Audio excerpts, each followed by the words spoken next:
Good morning, world. Cigar Talk Weekly back with a controversial issue. First of all, cigar the morning. Good morning. As you can see, there we go. My favorite cigar of the year, Oscuro by La Palina.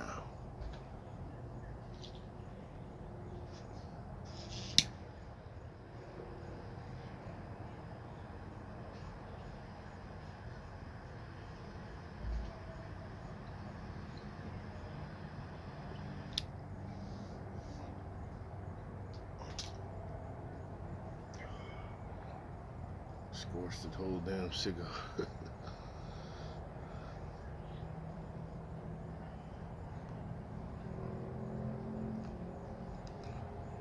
let's get into this. I wanted to talk about the Nick Cannon situation. Oh, Nick Cannon made some real statements about who the original Hebrews were. On his podcast, I believe it's called Class Sessions with Nick Cannon, I believe. And he had the controversial guy by the name of Professor Griff, formerly of Public Enemy. Um, Basically, the statements that were said were blacks were the original Hebrews, and whites in the past have committed a lot of savagery and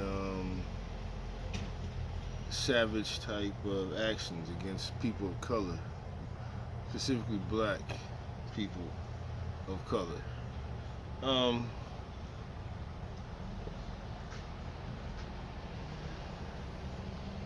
and so, in response to this, uh, public outcry from those in power, from Viacom, basically relieved Nick Cannon of his duties, canceled his show Wild 'N Out, and basically terminated him. So Nick Cannon is in the process of trying to regain control of Wild 'N Out,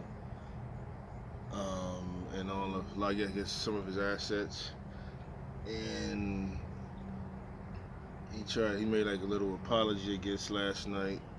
But before that, a lot of blacks were coming to his aid, saying that what he said wasn't wrong, um, and showing him a lot of support.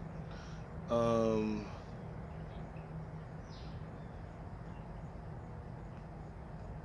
let's delve into this. As far as the Hebrew situation, if you look in the Bible and many holy scriptures, it clearly says that the people of the book, as we say in Islam, many, if not all of them, were from black or Middle Eastern origin. So there were really white, um, no white people in the Bible, which is true, as Lord Jamar said. They were either black or brown. And you can find the example of this just with the description of Jesus Christ given in the Bible. He was of a brownish complexion. And if you know your history, once the Hebrews were casted out of the Holy Land, they went into places like, Central and Western Europe, and they encountered a group of people in one particular place in the Caucasus Mountain region called the Khazars, who basically people of no knowledge and no religion, and they basically adopted what would become Judaism in the modern sense, which is a true story.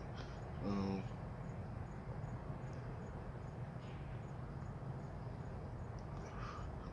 so what he said in that sense is totally, absolutely true. And this is something Professor Griff has been saying for years. Um, Professor Griff, if you remember, in the early '90s, he was a member of Public Enemy. He was forced to leave the group because he said some statements that were taken as anti-Semitic. But overall, you can't call a brown or a black person Semitic, you know, anti-Semitic, because we are definitely Semites in the sense, you know, we are. If you're blackish or brownish, Middle Eastern, African origin, you are Semitic. Not to go into the whole history of the Semites and if you know the story of Noah and his sons, but you know, basically, we're the real Semites. So maybe he shouldn't have said it as harshly. Well, he didn't say that part harsh. What they were thinking was the harsh part was calling them savages. But as you can see with American history and world history, wherever white armies have entered, white conquerors, they've totally decimated entire populations. As you know, with Christopher Columbus, his landing here in the New World, completely wiping out the Native American population of Hispaniola and the Bahamas. Um, Also, King Leopold um, in Belgium, from Belgium in the Congo region in the early rubber trade, killed over 60 million Africans. You can even go into the various world wars, which is really, you know, Europeans on Europeans, but the byproduct of that was a lot of lost lives, European and non-European. And also, just here in America, just through the history of Jim Crow and segregation, with lynching, unfair incarcerations, Republican and Democrats that don't even say that stuff about Joe Biden. Both of them have locking black people up. So, you know, that is not technically wrong, you know. But, you know, as usual, you know, I get into these Facebook conversations with obvious closeted white supremacists, and they're quick to attack Nick Cannon. They're always saying, like, anytime a black guy makes a mistake or does something, and I'm gonna call it a mistake, their first reaction is to take his job away, just like they did Nick Cannon. Take his job away, try to take his livelihood, try to punish him in his pockets.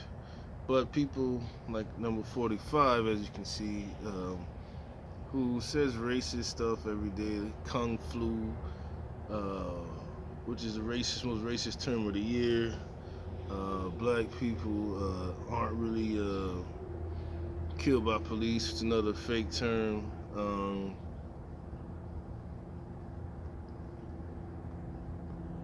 Saying stuff like women should be treated bad. All these things are documented that number 45 has said.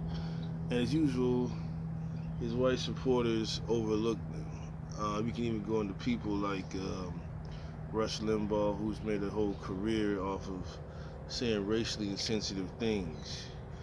You can go back to the time of, I can't call his name right now, Don Imus, nappy headed hoes. He kept his job. Um, there's tons of situations where they do things, obvious, blatant racism, and it's overlooked. Nothing happens. And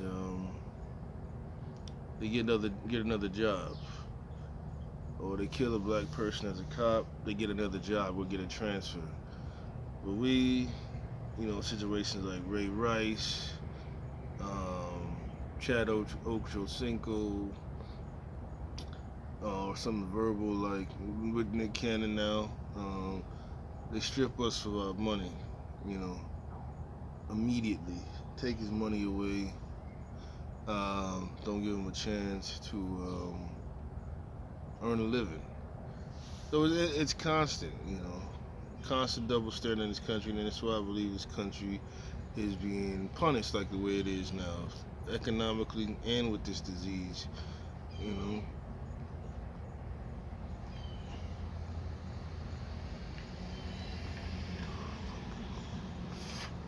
what white supremacy and white fragility is fearing now is that with this George Floyd situation, the ones who weren't woke previously are waking up, and they're not taking the BS anymore. They're standing up to this wicked and sick empire that was started ages ago. These mosquitoes are killing me out here. Um,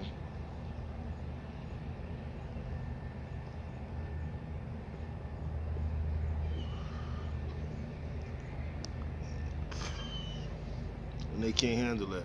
But it is what it is, you know.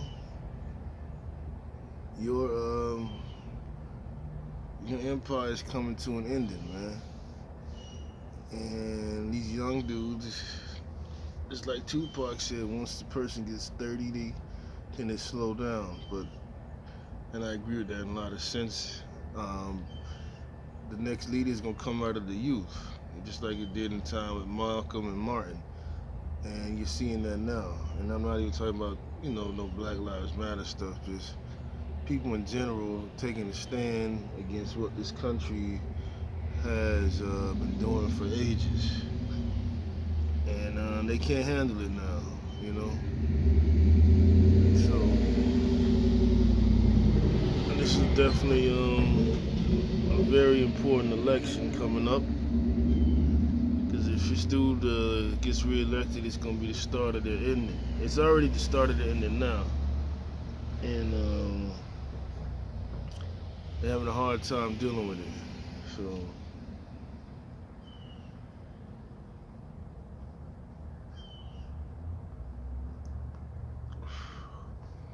it is what it is, you know.